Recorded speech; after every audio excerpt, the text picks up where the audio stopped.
주시옵소서. 감사드리며 예수님의 이름으로 간절히 기도드립니다. 아멘. 한 주간 평안하셨습니까? 반갑습니다. 오늘 설교의 키워드는 축복입니다. 그동안 한국교회가 안팎으로 비판의 직면에 있었다면 그 이유가 기복신앙이라는 것이 있습니다. 기복신앙. 너무 교회가 세상의 축복에 연연하는 모습을 보면서 기복신앙의 문제를 들고 교회를 비판하는 것입니다. 물론 그런 비판이 정당한 비판일 수 있습니다. 그러나 성경을 연구해 보면 성경의 하나님은 축복의 하나님이라고 가르치고 있습니다. 그래서 하나님은 우리가 축복을 받기를 원하십니다. 창세기 32장에 보면 야곱이 하나님께 이렇게 간절히 호소했습니다. 한번 같이 읽어볼까요? 시작. 당신이 나에게 축복하지 않으면 내가 당신을 놓아주지 않겠습니다. 무슨 말입니까? 나를 축복해달라는 거죠. 우리도 하나님께 이렇게 간절히 호소하지 않습니까? 왜 우리는 하나님께 축복을 받기를 원하는 것일까요? 이런 말이 있죠. 믿음의 삶이란 역설이다. 황금률의 말씀도 그렇지만은 우리가 받고자 하면은 먼저 주는 자가 되어야 한다. 이렇게 말씀하죠. 높임을 받으려면 먼저 낮추어야 한다라고 말씀하죠. 다 역설입니다. 축복의 개념도 마찬가지입니다. 우리가 축복을 받으려면 먼저 축복된 존재가 되어야 합니다. 우리가 축복을 얻고자 하는 차원에서 머물면 안 되고요. 그 축복이 다른 사람들에게 영향을 줄 수 있도록 축복된 존재가 되고자 해야 됩니다. 창세기 12장에 보면 하나님께서 아브라함을 부르시면서 이렇게 말씀하셨죠. 너는 다른 사람에게 복을 끼치는 자가 될 것이다. 이렇게 말씀합니다. 바로 이거 축복이 되는 자. 우리 주님이 저와 여러분을 부르실 때 바로 이런 목적을 가지고 부르셨다는 사실을 우리는 기억해야 됩니다. 축복이 된다는 것이 오늘 저와 여러분의 또 간절한 소망이 아닙니까? 오늘 성경은 히브리서의 이제 마지막 장 13장인데요. 이 히브리서 독자들을 향해서 편지를 쓰면서 저자는 마지막으로 그들이 실천해야 될 권면들을 담아서 기록하고 있습니다.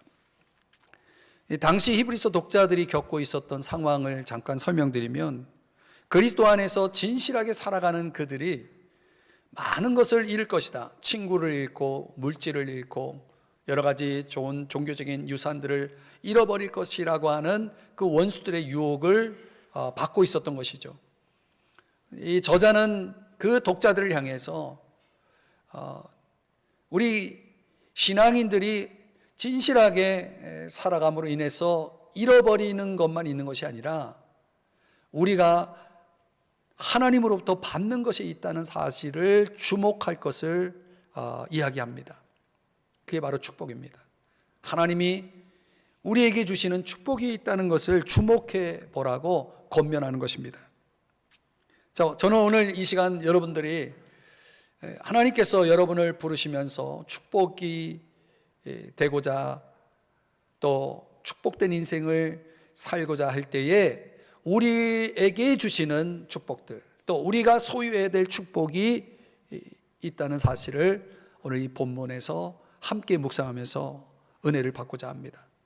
우리가 축복된 존재가 되기 위해서, 축복이 되는 자로 살아가기 위해서 소유해야 될 축복, 그것이 무엇일까요? 첫 번째는 사랑의 축복입니다.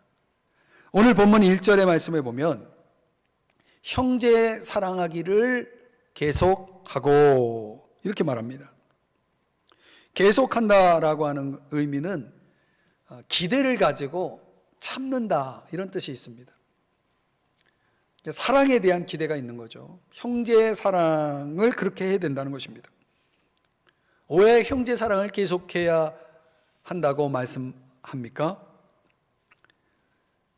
요한복음 13장에 보면은 너희가 서로 사랑하면 모든 사람들이 그것을 보고 너희가 내 제자라는 것을 알게 될 것이다, 이렇게 말씀합니다. 무슨 말이냐면 참된 그리스도인의 표지가 뭡니까? 사랑이라는 거죠. 우리가 사랑할 때 비로소 사람들은 우리가 참된 그리스도인이라는 사실을 알게 될 것이다 라는 말입니다. 그러니까 사랑이라고 하는 것은 우리가 그리스도인에서 당연한 삶의 표지인 것입니다. 그 사랑은 단순히 어떤 감정 차원이 아니라 의지적인 행위라고 말할 수 있죠. 주님이 우리를 사랑하신 것처럼 우리도 그런 사랑을 다른 사람에게 베풀어야 된다는 것입니다. 그런 사랑이 가능할 수 있는 이유는 우리가 예수님을 믿을 때 성령으로 말미암아 하나님의 사랑이 우리 마음에 부어졌기 때문입니다. 로마서 5장 5절에 그렇게 말씀합니다. 또 우리가 예수 그리스도를 믿을 때 우리에게 주신 성령, 그 성령이 우리를 사랑할 수 있는 사람으로 만들어서 사랑의 열매를 거두게 하죠. 그게 갈라디아서 5장에 나오는 성령의 열매 가운데 대표적인 열매, 사랑입니다. 그러니까 하나님의 사랑이 우리가 예수를 믿음으로 우리 마음에 부어졌고, 그 사랑을 경험하고 그 사랑을 알기에 성령의 도우심을 따라서 우리는 사랑하면서 살게 되는 거죠. 우리가 그렇게 사랑할 때, 형제를 사랑할 때 우리는 축복된 자로 살아갈 수가 있는 것입니다. 또 왜 사랑을 계속해야 된다고 말하냐면 그것은 우리 서로가 사랑이 필요하기 때문입니다. 당시 히브리서 독자들은 주변 사람들로 인해서 세상에서 많은 박해와 미움을 받았습니다. 그러니까 상처를 받는 거죠. 그 상처받은 그들이 교회 성도들 간에 그들이 주는 사랑을 먹고 또 필요를 공급받으면서 그 세상에서 받은 상처들을 다 치유받는 것입니다. 그래서 이 히브리서 독자들은 교회는 그들에게 있어서 안식처와 같은 곳이었다는 거죠. 우리도 마찬가지죠. 저와 여러분도 교회가 여러분의 안식처가 되어야 됩니다. 세상으로부터 받는 모든 아픔, 상처들을, 박해를 여러분들이 치유받고 또 여러분들이 정말 회생이 돼서 또 다시 세상으로 나갈 수 있는 힘을 얻는 곳, 바로 그것이 교회여야 된다는 거죠. 그런 의미에서 형제 사랑은 계속되어야 되는 것입니다. 근데 그 사랑이라는 것이, 사랑의 대상이 형제 사랑에 머물면 안 되고, 오늘 본문 2절에서는 손님 대접하기를 잊지 말라라고 말씀하고 있습니다. 손님 대접하기를 잊지 말라. 그러니까 우리의 사랑은 누구보다도 먼저 주님을 사랑해야 되고, 또 주님을 사랑한다면 당연히 요한일서 4장 21절에 말씀하는 것처럼 형제를 사랑해야 될 것이고요. 형제 사랑에 머물면 안 되고, 우리가 또 우리 주변에 손님으로 대하게 되는 사람들, 그런 사람들도 우리의 사랑의 대상이 되어야 된다는 거예요. 근데 여기서 말하는 손님은 구체적으로 말하면 그 당시 복음을 전파하기 위해서 여러 곳을 다니는 순회 선교사들이었다는 거죠. 당시의 숙박시설은 너무나 비용이 비싸고 또 여러 가지 범죄의 소굴이었기 때문에 굉장히 위험한 곳이었다는 거예요. 그래서 이 선교사들은 가는 곳에 그들이 임시적으로 거처할, 또 양식을 해결할 그런 곳이 필요했던 것이죠. 그래서 우리 그리스도인들에게는 손님 대접하는 것이 굉장히 중요한 덕목입니다. 요한 3서 5절 6절에 보면은 가이오라는 사람을 칭찬하면서 사도 요한이 이렇게 이야기합니다. 나그네 된 자들에게 행하는 것은 신실한 일이니, 이 손님 대접을 얘기하는 겁니다. 그들이 교회 앞에서 너의 사랑을, 가이오의 사랑을 증언하였느니라. 손님을 대접하는 데 있어서 아주 좋은 모델이 되었던 사람이 가이오입니다. 오늘 본문 2절에도 부지 중에 천사를 대접한 것에 대해서 언급합니다. 아브라함이 그랬고요, 롯이 그랬고요. 성경에는 이렇게 부지 중에 손님을 대접하면서 그것이 천사를 대접하는 기회가 된 사례를 말씀하고 있습니다. 여러분은 평소 생활하면서 손님을 대접하는 경우가 있습니까? 이 세상 사람들이 일반적으로 손님을 대접한다고 했을 때 여러 가지 그 사교적인 파티를 마련해서 사람들을 초대하잖아요. 그러면 그 초대하는 목적이 뭐냐면 내 생일을 축하받기 위해서라든가 또 우리 집에 경사가 나서 그 경사를 축하받기 위해서 손님들을 대접을 하는 경우가 있죠. 이런 대접은 그 초점이 주인에게 있습니다. 주인이 축하받기 위해서, 주인의 필요를 위해서 이런 대접을 하는 거죠. 그런데 오늘 본문에서 말하는 손님 대접은 그 초점이 손님에게 있습니다. 그래서 주된 관심사는 이 손님이 진정 필요한 것이 무엇이냐를 채우기 위한 대접입니다. 그런 대접을 해야 된다라고 오늘 성경이 말씀하는 거죠. 그것이 우리가 축복된 자로 살아가는 그런 방법이다라고 말씀합니다. 그런데 우리가 한 가지 주의해야 될 것은 손님을 대접한다고 했을 때 우리가 아무나 집에 들여서 대접을 하면 안 됩니다. 예컨대 요한 2서 10절 11절 말씀해 보면 다른 교훈을 가지고 오는 사람들, 즉 이단과 관련된 사람들은 집에 들이지도 말고 인사도 하지 말라, 이렇게 분명히 경고하고 있습니다. 이런 사랑의 이름으로 손님을 대접한다는 차원에서 이단을 여러분들이 집에 들여서 대접한다? 이거는 큰일 날 일입니다. 그렇게 해서는 안 됩니다. 우리가 사랑이라는 것은 모든 사람들을 사랑해야 한다고 말하지만 사실은 거기에는 분별이 필요합니다. 분별. 이단을 사랑한다는 것은 악한 일에 참여하는 일이기 때문에 그렇습니다. 여러분 조심하셔야 됩니다. 자, 오늘 이 사랑이 더 확장돼서 3절에서는 어떤 대상을 이야기하냐면 갇힌 자를 언급하고 있습니다. 갇힌 자. 이 갇힌 자는 믿음으로 인해서 투옥된 그리스도인들을 일컫는 표현입니다. 예수님은 이런 갇힌 자를 돌아보는 것이 나에게 한 것이라고 마태복음 25장에서 말씀을 합니다. 여러분, 오늘날 믿음으로 인해서 고통을 겪고 있는 사람들, 이런 사람들이 있다면 우리가 어떻게 해야 됩니까? 사랑해야 됩니다. 그 사랑의 방법은 뭡니까? 그들과 고통을 나누는 거죠. 고린도전서 12장 26절에 보면 함께 고통을 받으라고 말씀하고 있죠. 여기에는 우리가 그냥 마음으로 생각하는 차원이 아니라 구체적으로 도움을 주는 것을 의미합니다. 그러니까 적극적으로 돕는 거죠. 어제도 저에게 한 선교사님이 어떤 아픔을 나누는 메시지를 보내주셨어요. 저는 그 메시지를 받고 오늘 또 이 말씀을 적용하는 차원에서 그의 필요를 채우는 그런 일을 했는데요. 함께 고통을 받는다는 것은 그 고통에 동참하는 것을 의미합니다. 그가 아파하는 문제, 힘들어하는 문제를 돕는 것이죠. 우리가 살아가다 보면 우리 주변에 이런 복음으로 인한 갇힘이 아니더라도 여러 가지 이유로 인해서 고통을 겪고 있는 사람들이 있죠. 우리가 축복된 자로 살아가기 위해서 그 사랑의 축복을 나누는 차원에서 그들을 돌아봐야 됩니다. 내가 할 수 있는 일들을 할 수 있어야 되는 것이죠.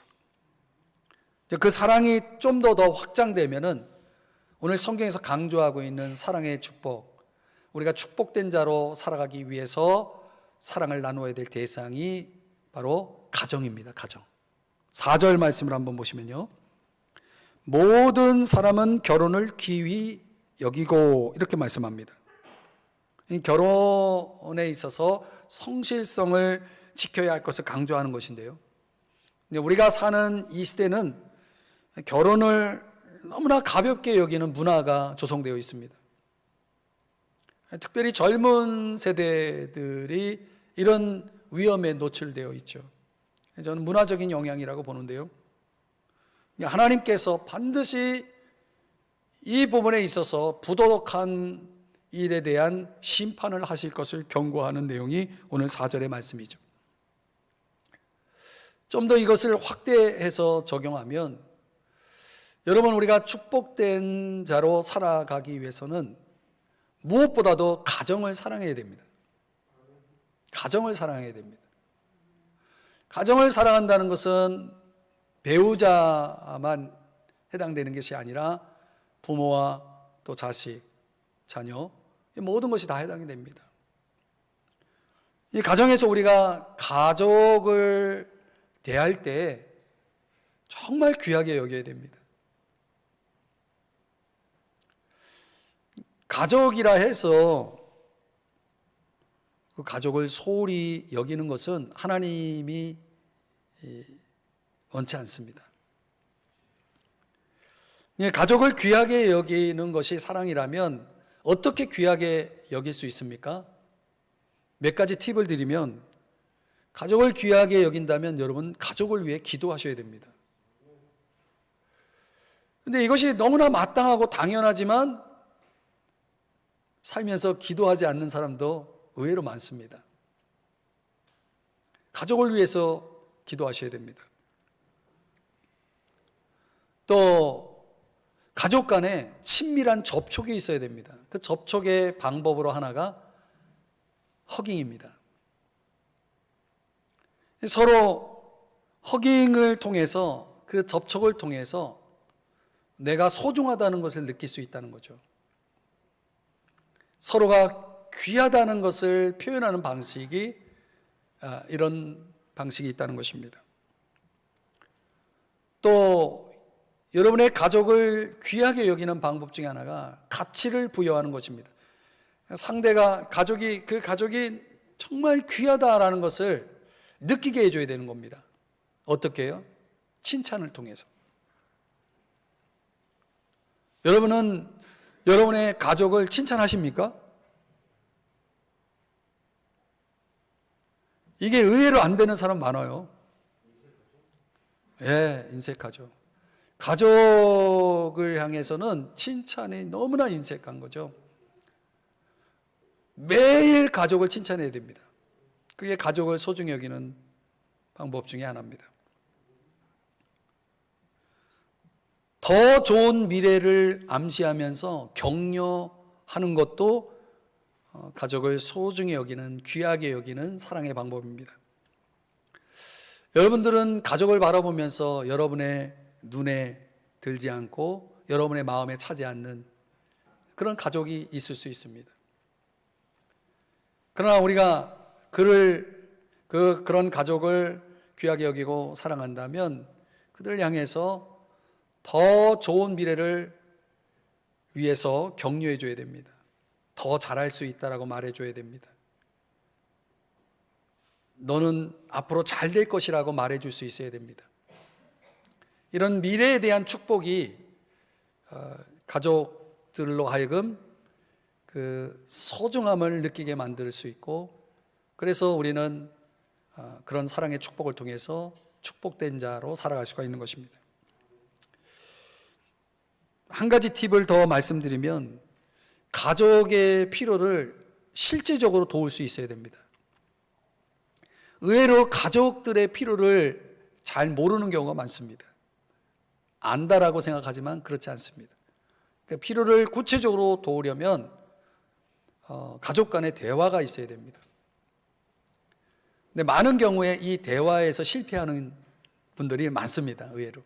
왜냐하면 경청의 기술이 없기 때문에 그렇습니다. 존 맥스웰이 쓴 행동 리더십이라는 책에 보면 경청의 기술을 방법들로서 여러 가지를 얘기하는데 그 중에 하나가 뭐냐면 대화할 때 다른 거를 하면 안 됩니다. TV를 보거나 신문을 읽거나 또 어떤 사람은 핸드폰을 보거나 이런 경우는 경청의 기술을 개발하는데 아주 크게 방해가 된다는 거예요. 상대방의 말을 잘 들어줄 때 우리는 그의 필요를 알 수가 있다는 거죠. 여러분 꼭 마음에 새겨두셔야 됩니다. 축복을 받기를 원한다면요, 먼저 사랑함으로 축복된 자가 되어야 됩니다. 우리가 사랑할 수 있는 대상, 오늘 말씀드린 여러 가지 어려움을 당하는 사람들, 또 가장 가까이 있는 가족, 이런 모든 이들을 우리가 사랑으로 축복할 때 우리는 축복된 자로 살아갈 수가 있는 것입니다. 두 번째로 우리가 축복된 자가 되기 위해서 소유해야 될 축복은 자족의 축복입니다. 오늘 본문 5절 보면 있는 바를 족한 줄로 알라. 굉장히 무거운 말씀이죠. 이 말씀을 문자적으로 실천하기는 굉장히 어렵습니다. 그렇죠? 여러분은 여러분이 가지고 있는 것으로 만족하십니까? 대부분은 그렇지 않을 것입니다. 근데 왜 이 말씀이 중요하냐면 우리가 축복된 자가 되기 위해서는 꼭 자족하는 자가 되어야 됩니다. 자족의 축복을 누리는 사람이 되어야 되겠죠. 왜 이것이 중요하냐면 우리가 자족하지 않을 때 돈을 사랑하기 때문입니다. 돈을 사랑하게 되기 때문입니다. 오늘 본문에 보면 5절에 돈을 사랑하지 말고 라고 말씀하죠. 돈을 사랑한다는 것이 우리가 자족하는 것을 막는 것입니다. 반대로 자족하면은 우린 돈을 사랑하지 않을 수 있는 거죠. 근데 오늘 성경에서 돈을 사랑하지 말라는 이유는 다른 성경을 인용하면 디모데전서 6장 9절 10절에서는 이런 위험이 있기 때문에 그렇습니다. 돈을 사랑할 때 시험과 올무에 빠지고요, 해로운 욕심, 파멸과 멸망에 빠지게 된다는 거예요. 디모데전서 6장 10절에서는 믿음에서 떠나는 사람들이 생기기까지 한다는 거예요. 돈을 사랑할 때. 이게 얼마나 위험한 겁니까? 그래서 돈을 사랑하는 것이 일만 악의 뿌리가 된다, 이렇게 말씀을 하고 경고를 하고 있는 거죠. 그러니까 오늘 저와 여러분의 삶 속에서 돈을 사랑함으로 인해서 벌어질 수 있는 일들이 참 많습니다. 의지의 대상이 바뀝니다. 저와 여러분이 의지할 대상은 하나님입니다. 하나님을 의지하고 살아가셔야 돼요. 그런데 돈을 사랑하면 돈을 의지하게 됩니다. 돈이 주인이 되는 거죠. 마태복음 6장에 보면 하나님과 재물을 겸하여 섬길 수 없다라고 말씀하거든요. 이게 다 주인이 될 수 있는 거예요. 여러분의 주인은 하나님입니까? 돈입니까? 여러분은 하나님을 섬기는 자가 되어야 되겠죠. 하나님을 의지하는 자가 되어야 됩니다. 돈을 사랑하게 되면 또 우리의 소망을 세상에 두게 됩니다. 우리의 소망은 어디에 있어야 됩니까? 디모데전서 6장 17절에 보면 정함이 없는 재물에 소망을 두지 말라고 말씀하죠. 하나님께 두어야 된다고 말씀하죠. 우리의 소망은 당연히 하나님께 있어야 되는데 돈을 사랑하게 되면 세상에 소망을 두게 되는 거죠. 또 돈을 사랑하게 되면 경건 생활이 무너집니다. 말씀을 들어도요, 돈 생각밖에 안 납니다. 그래서 누가복음 8장에 보면은 기운이 막혀라는 단어가 표현이 사용됩니다. 그러니까 말씀이 들어가도 말씀의 기운이 제대로 뻗칠 수가 없는 거예요. 말씀의 영향력이 없는 것이죠. 그래서 말씀에 대한 열매가 없는 것입니다. 돈을 사랑함으로 인해서 우리에게 오는 피해는 또 뭐냐면 주의 재림을 깨어서 준비하지 못하게 됩니다. 누가복음 21장에 보면 돈을 사랑하는 사람들이 빠지는 게 뭐냐면 방탕, 술 취함, 생활의 염려. 이런 것들은 우리의 마음을 둔하게 만들고 주의 재림을 깨어서 준비하지 못하게 만들기 때문에 조심하라고 말씀하고 있는 것입니다. 그래서 성경은 있는 바를 족한 줄로 알라 이렇게 말하는 거죠. 좀 더 부연하면 우리가 돈이라는 것은 사실 헛된 거거든요. 그 헛됨에서 벗어나기 위해서는 우리가 자족해야 된다는 거죠. 이 물질의 헛됨에 대해서 성경은 여러 가지로 설명을 합니다. 물질은요, 우리의 영혼을 구원할 수가 없습니다. 여러분, 돈이 아무리 많아도 그 많은 돈으로 영혼을 살 수가 없습니다. 또 돈은 우리에게 결코 만족을 주지 않습니다. 전도서 5장에 보면 돈을, 풍요, 은 이런 거를 사랑하면 그 사랑으로 인해서 만족이 오는 것이 아니라 오히려 그 만족을 다 빼앗아 갑니다. 그 헛된 거죠. 또 돈이 헛된 이유는 돈은 여러분 곁을 반드시 떠나게 돼 있습니다. 우리를 배반하고 우리를 떠나게 되는 거죠. 돈은 영원히 지킬 수가 없습니다.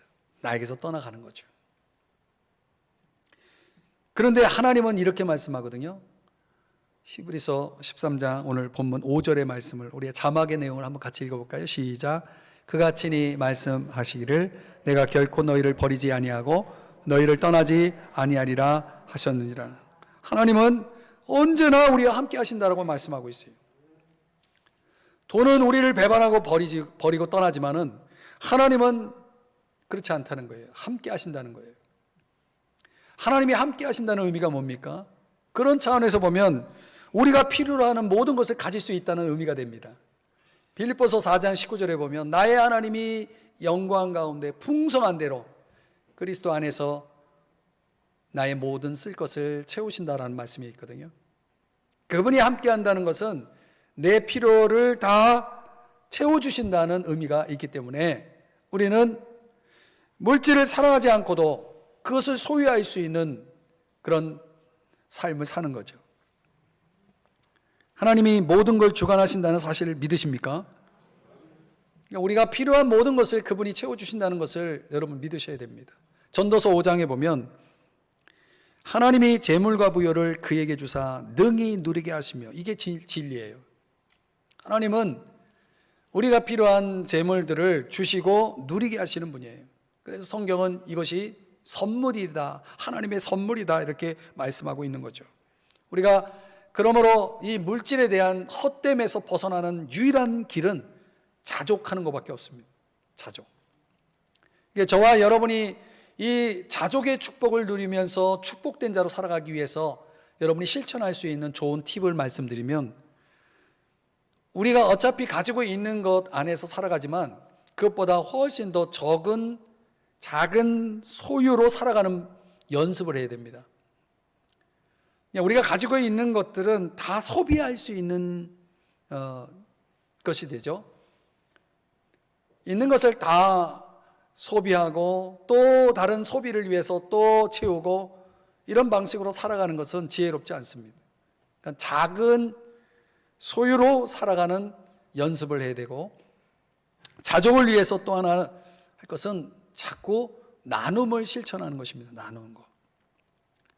여러분, 나눔을 실천하면 틀림없이 우리 마음에 자족이 생깁니다. 자족이 있는 사람만이 또 나눌 수 있죠. 그러니까 내가 가지고 있는 것을 할 수만 있다면 내가 나누는 것입니다. 또 물질이라는 것은 언제든지 없어질 수 있다는 사실을 명심해야 됩니다. 그러나 하나님은 영원히 우리와 함께 하시잖아요. 그 하나님이 나의 모든 필요를 채워주실 것이라는 그런 차원에서 여러분들이 신뢰하고 그 믿음을 가지고 있으면 여러분이 자족할 수 있습니다. 그래서 오늘 본문 6절에서 이렇게 말씀하잖아요. 같이 읽어볼까요? 시작. 그러므로 우리가 담대히 말하되 주는 나를 돕는 이시니 내가 무서워하지 아니하겠노라. 사람이 내게 어찌하리요 하노라. 아멘. 하나님이 어떤 분입니까? 우리를 도우시는 분이라고 말씀하고 있죠. 여러분, 축복을 받기를 원하십니까? 그렇다면 우리가 이런 말씀들을 다 기억하고 먼저 자족함으로 축복된 자가 될 수 있어야 됩니다. 마지막 세 번째는요, 우리가 축복된 자로 살아가기 위해서 소유해야 될 축복, 지도자의 축복입니다. 본문 7절 말씀을 같이 읽어볼까요? 시작. 하나님의 말씀을 너희에게 일러주고 너희를 인도하던 자들을 생각하며 그들의 행실의 결말을 주의하여 보고 그들의 믿음을 본받으라. 아멘. 여기서 말하는 말씀을 일러주고 인도하는 자들이 누굽니까? 교회 목회자들이죠. 여러분, 교회 목회자들이 여러분의 축복이라는 사실을 아십니까? 잘 모르세요? 왜 그렇습니까?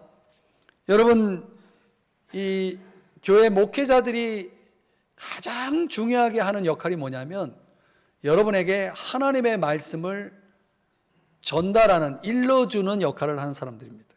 그러니까 말씀을 통해 여러분을 인도하는 사람들이죠. 그 말씀이 뭡니까? 말씀. 우리에게 있어서 하나님의 말씀은 무엇입니까? 여러분, 베드로전서 2장에 보면은 말씀은요, 우리의 영혼에 가장 중요하고도 필수적인 양식이거든요. 우리가 그 말씀을 먹을 때 우리의 영혼이 살찌우고 우리 영혼이 살고 그 말씀이 우리에게 들어올 때 우리가 성장하게 되고 성숙하게 되는 것이거든요. 그러니까 말씀은 없어서는 안 될 가장 중요한 필요예요. 근데 가장 중요한 것을 위해서 그걸 배달하는, 그걸 여러분에게 전달해 주는 역할을 하는 목회자는 얼마나 중요한 역할을 하는 것입니까? 만약에 우리가 그 말씀의 양식을 제대로 먹지 못하면 오늘 본문 9절에서 뭐라고 말씀하냐면 여러 가지 다른 교훈에 끌리게 될 것을 경고하고 있어요. 마음은 은혜로서 굳게함이 아름답고, 이런 말씀이 나오죠. 그러니까 우리 마음에 은혜가 있으려면 은혜가 무엇을 통해서 들어오냐면 말씀을 통해서 들어오거든요. 그러니까 우리는 이 말씀이 우리의 마음을 은혜롭게 해서 우리의 마음이 아주 견고하게 되어지도록, 아름답게 되어지도록 만들어 주는 것입니다. 그래서 바울이 에베소 교회를 축복하면서 사도행전 20장 32절에서 이렇게 말씀하거든요. 함께 읽어보겠습니다. 시작. 지금 내가 여러분을 주와 및 그 은혜의 말씀에 부탁하노니 그 말씀이 여러분을 능히 든든히 세우사 거룩하게 하심을 입은 모든 자 가운데 기업이 있게 하시리라. 아멘. 이 말씀의 기능이 뭡니까? 우리를 든든히 세워준다는 거죠. 마틴 루터는 이런 말을 했습니다. 성경은 살아있다. 성경은 나에게 말씀하신다. 성경에는 발이 있다. 나를 쫓아온다. 성경에는 손이 있다. 나를 붙든다. 여러분, 이런 성경을 우리가 가지고 있다. 이거는 하나님의 놀라운 은혜가 아닐 수가 없습니다. 그리고 그 성경을 우리가 가질 수 있도록 돕는 목회자가, 지도자가 있다는 것은 얼마나 놀라운 축복인지요. 그러나 현대에 와서 오늘날 교회를 보면 이 목회자에 대해서 그걸 축복으로 여기기보다는 점점 냉대해지는 반응들이 많아진다는 거죠.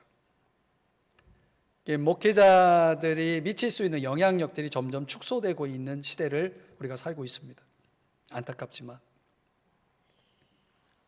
오늘날 우리가 말씀을 일러주고 정말 나의 영혼을 이끌고 도와주는, 돌보는 지도자에 대한 그 감사, 그 축복을 가지고 그 축복에 따라서 오늘 본문에 말씀하는 것처럼 그들의 가르침을 따르고 그들의 삶의 모범을 따라서 본받을 때 우리는 축복된 자로 살아갈 수가 있는 것입니다. 그래서 빌립보서 3장 17절에도 나를 본받으라, 바울이 이렇게 말하고 있는 것이죠. 그런데 오늘 본문에서 마지막으로 우리가 살펴볼 8절 말씀 가운데 보면은요, 이렇게 말씀합니다. 함께 읽어봅니다. 시작. 예수 그리스도는 어제나 오늘이나 영원토록 동일하시니라. 왜 이런 말씀을 할까요, 여러분? 성도들은 이 목회자들의 신앙의 모범을 본받아야 하지만 사실 지도자들은, 이 목회자들은 그리스도를 나타내는 역할을 해야 됩니다. 왜 그런가? 여러분, 우리가 알듯이 시대는 갑니다. 그리고 모든 목회자는 오고 갑니다. 여기 서 있는 이철희 목사도 여러분과 영원히 함께 할 수 없습니다. 그러나 예수 그리스도는 변함없이 여러분과 함께 하시는 분입니다. 인간 목회자가 여러분들에게 가르칠 것이 많고 여러분들을 도와줄 수 있는 것들이 많을지라도 사실은 우리의 궁극적인 지도자이신 그리스도께 우리의 시선을 항상 고정하고 있어야 됩니다. 왜냐하면 그분은 영원히 변하지 않는 분이시기 때문입니다. 이 변화하는 세상을 살아가면서 변하지 않는 것을 신뢰하는 것은 얼마나 중요합니까? 근데 우리가 확실히 알아야 될 것은 여러분은 목회자의 제자가 아닙니다. 예수 그리스도의 제자입니다. 예수 그리스도가 교회의 머리가 되시고 또 그 교회를 세우기 위해서 하나님은 주의 종들을, 목회자들을 통해서 일하실 뿐입니다. 이 목회자가 여러분의 영적 성장을 돕기 위해서 말씀을 가지고 열심히 섬기지만은 궁극적으로 여러분의 영혼을 살리고 자라게 하시는 분은 하나님이시죠. 그렇죠? 목회자를 의지하면 안 됩니다. 그 목회자를 사용하시는 주님을 의지하셔야 됩니다. 안타깝게도 이런 변화에 대해서, 즉 우리 주변의 그리스도인들, 목회자를 포함해서 그리스도인들이 우리를 떠나고 삶의 많은 것들이 변하기 시작할 때 사람들은 굉장히 당황하고 또 불안해합니다. 그 불안이 결국은 우리를 두렵게 만들기까지 합니다.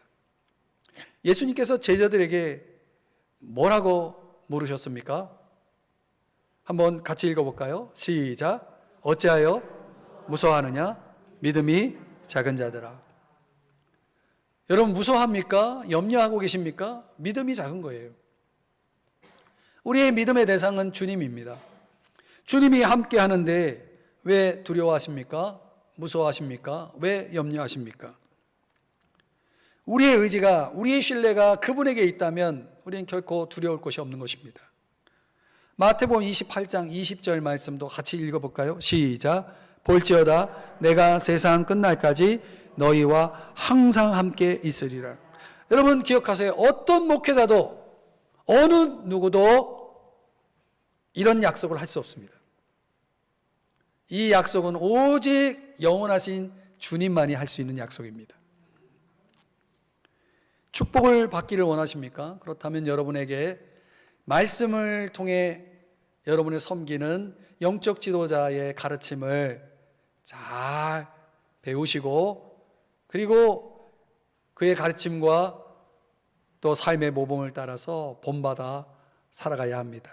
그러면 여러분 축복된 자로 살아갈 수 있습니다. 그러나 궁극적으로 여러분이 의지하고 신뢰할 우리의 유일하고도 영원한 지도자 예수 그리스도를 여러분이 붙잡고 있을 때 여러분은 진정 축복된 자로 살아갈 수 있습니다. 이제 말씀을 적용해 보겠습니다. 우리 인생, 우리의 사명은 축복 다발이 되는 것입니다.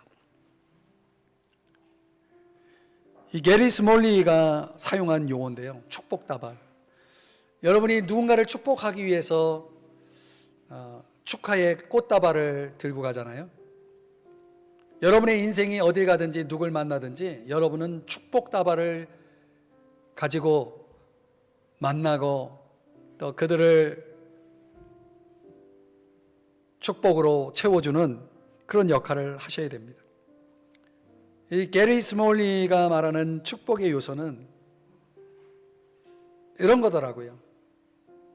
의미 있는 접촉을 하고 말로 표현하고 상대에 대해서 가치를 부여하고 미래에 대해서 좀 더 나은 미래를 바라볼 수 있도록 격려하고 실제적인 도움을 주고 이런 여러 가지 역할들을 통해서 여러분 우리가 다른 사람의 축복다발이 될 수 있다는 것입니다. 저는 교회가 그런 곳이어야 한다고 믿습니다. 교회는 교회 안에 있는 모든 분들은 이 공동체 안에 있는 저와 여러분들은 다 축복다발이 되어서 서로에게 전해져야 됩니다. 이것을 위해서 하나님은 먼저 우리들에게 그 축복하는 삶을 축복된 자로 살아가는 법을 배우고 실천하기를 원하십니다. 어제 밤에 참 오랫동안 들었던 노래가 하나 있는데요. 세계적인 크리스천 음악가인 켄 메데마라는 이 음악가가 들려주는 노래입니다. 우리말로 번역하면 여기가 이런 곳이 아니라면. 나중에 여러분 기회가 된다면 한번 유튜브에서 찾아서 이 노래를 한번 들어보세요. 이 곡을 제가 이제 살펴보면서 교회가 이런 곳이 아니라면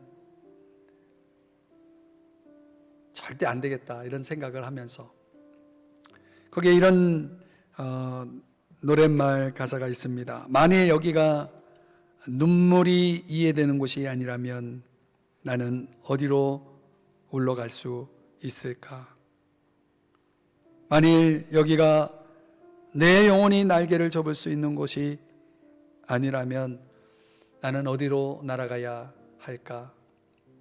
이렇게 시작되는 노래입니다.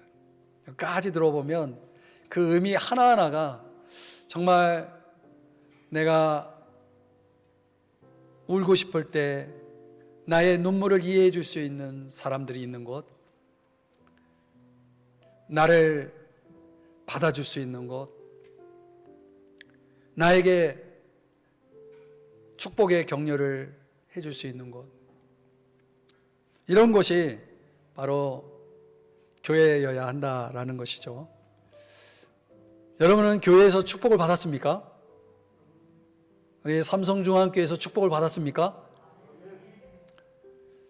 그런 일들이 우리의 매일 속에 있어야 된다는 거죠. 이것을 위해서 여러분들이 좀 축복하는 방법들을 배울 필요가 있다고 봅니다. 서로에게 축복다발이 되기 위해서 여러분이 할 수 있는 것 중에, 실천할 수 있는 것 중에 여러분들이 꼭 할 수 있는 것들입니다. 이런 것이 있습니다. 좀 손 좀 잡아주세요. 코로나 시기에 이거 조심스러운 건데요. 소독 잘하면 되잖아요. 손 좀 잡아주시고 서로 동성끼리 좀 허깅도 해주시고 훌륭한 말씀과 이곳저곳에서 봉사하는 사람들에게 좀 감사하다는 말 좀 해주시고 마음 상한 성도가 있다면 좀 그의 말을 귀 기울여 들어주시고 서로의 진실한 가치를 인정해주고 서로에 대한 잠재력을 개발할 수 있도록 격려해 주시고 희망을 주는 그런 축복다발, 우리가 그런 존재가 되어질 수 있다면 우리의 교회는 틀림없이 성장하는 교회, 부흥하는 교회가 될 것입니다.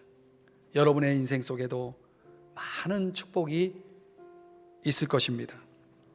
하나님은 저와 여러분을 너는 복이 되라고 부르셨습니다. 그래서 먼저 우리를 축복해 주시는 거죠. 어떻게 해요? 사랑하는 자로, 자족하는 자로, 영적 지도자, 우리의 궁극적인 지도자이신 예수 그리스도를 신뢰하고 의지하는, 본받는 자로 우리를 먼저 이렇게 축복하셔서 이제 우리로 하여금 다른 사람을 축복하게 하고 나를 축복되게 하고 교회를 축복되게 하는 그런 축복다발로 살아가시기를 주님의 이름으로 축복합니다. 기도하겠습니다.